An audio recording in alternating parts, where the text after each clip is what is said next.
All right, so we begin Chapter 5, Sensation, with learning target number 1. The main goal is to contrast sensation and perception and begin to explain the difference between top-down and bottom-up processing. We start off by simply defining sensation. Sensation is the process by which our sensory receptors and nervous system receive and represent stimulus energies from our environment. So this segues really nicely from our Chapter 2 biology unit because we talked about sensory neurons. Sensory neurons carry all the information into our brain and spinal cord so we can process it. So sensation is really the very first step by taking in everything we see with our eyes, everything we hear with our ears, everything we feel with our skin, like heat and physical pressure, and everything we taste and smell. So those are all taken in by sensory receptors that our brain processes. Perception is just that. It's the process of organizing and interpreting sensory information, enabling us to recognize meaningful objects and events.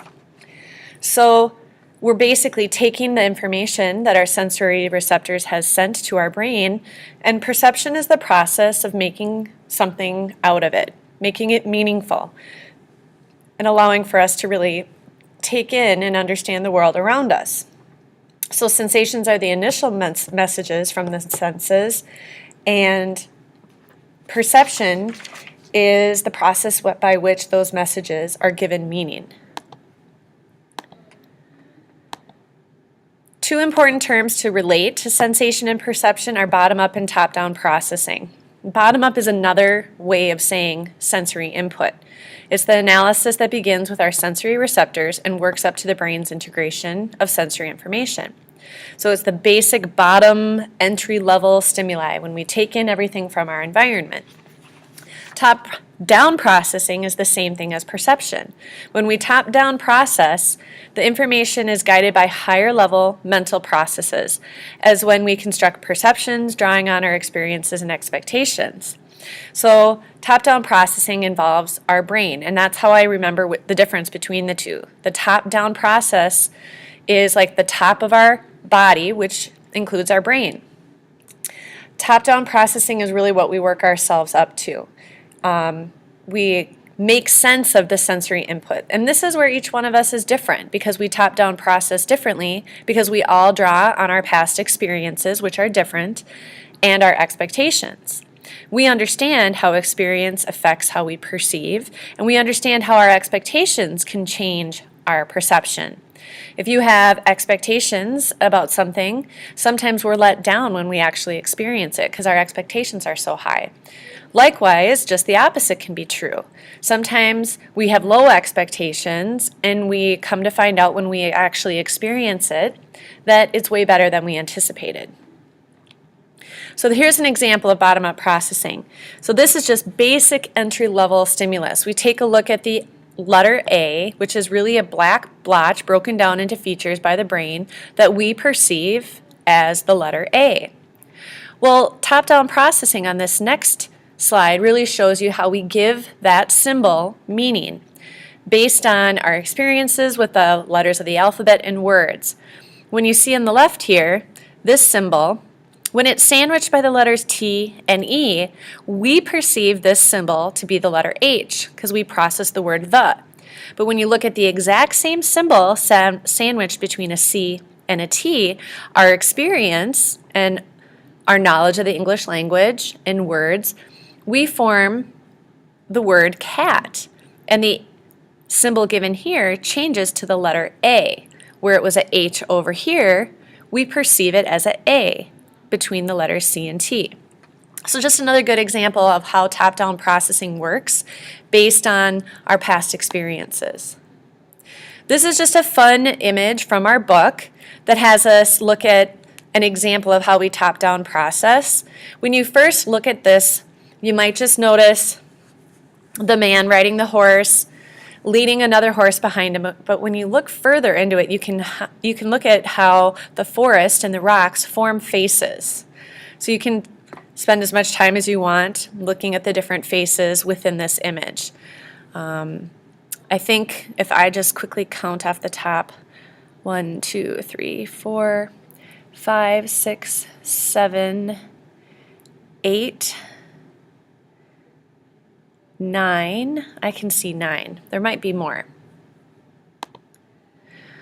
This is another visual illustration of top-down and bottom-up processing. If you look over here at the bottom left-hand side, you can see how bottom-up processing basically just is us taking in information. We're going to talk about transduction, which is encoding physical energy as neural signals.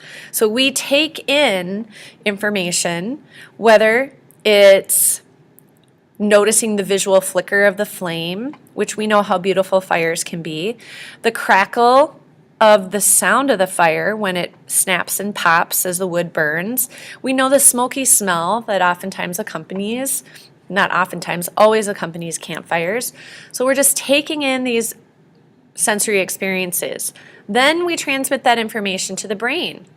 This is the top-down processing, where our experience, our motivation, our expectations, whether it's fun campfire memories, the expectations of warmth and camaraderie that help us organize and interpret the information, and it allows for us to have the experience of the campfire.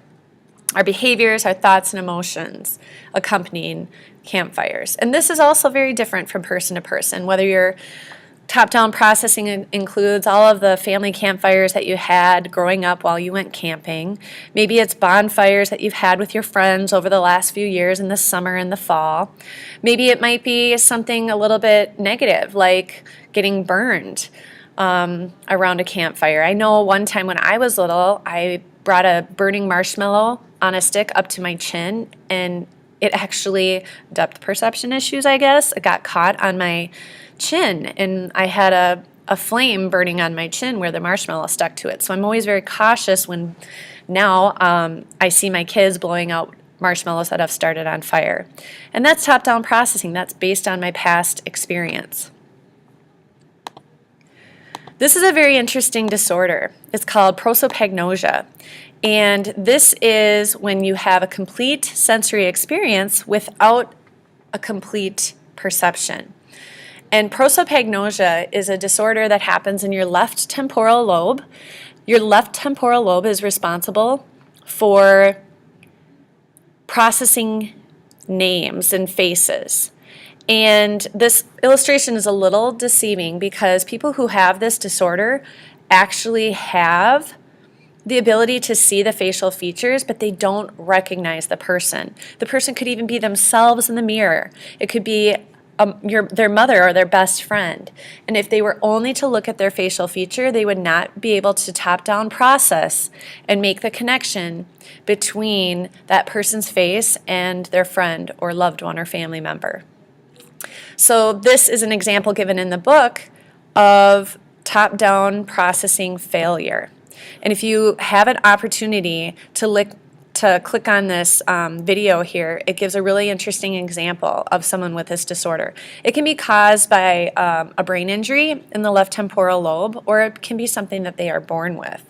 It's pretty rare, but it's an interesting disorder. This next section in the book really talks about how nature has equipped us with some very basic sensory experiences that allows for us to flourish and thrive in our environment. So this is kind of an evolutionary example. They talk about in the book how frogs have special motion receptors because we know that frogs survive by feeding on insects. So they have extra sensory receptors when it comes to motion and dark objects. This silkworm moth example from the book talks about how males have the ability to smell the pheromones of a female up to a mile away, thus enhancing reproduction. In humans, they talk about our special receptors include, for example, a mother's ability to pick out her child's voice, among others, or a crying child, or being very sleep deprived and in the middle of the night, waking up to their child's cry, yet maybe sleeping through a passing train. So those are some examples. And that is where I'm going to stop this particular PowerPoint. I'll start up with Learning Target 2 next.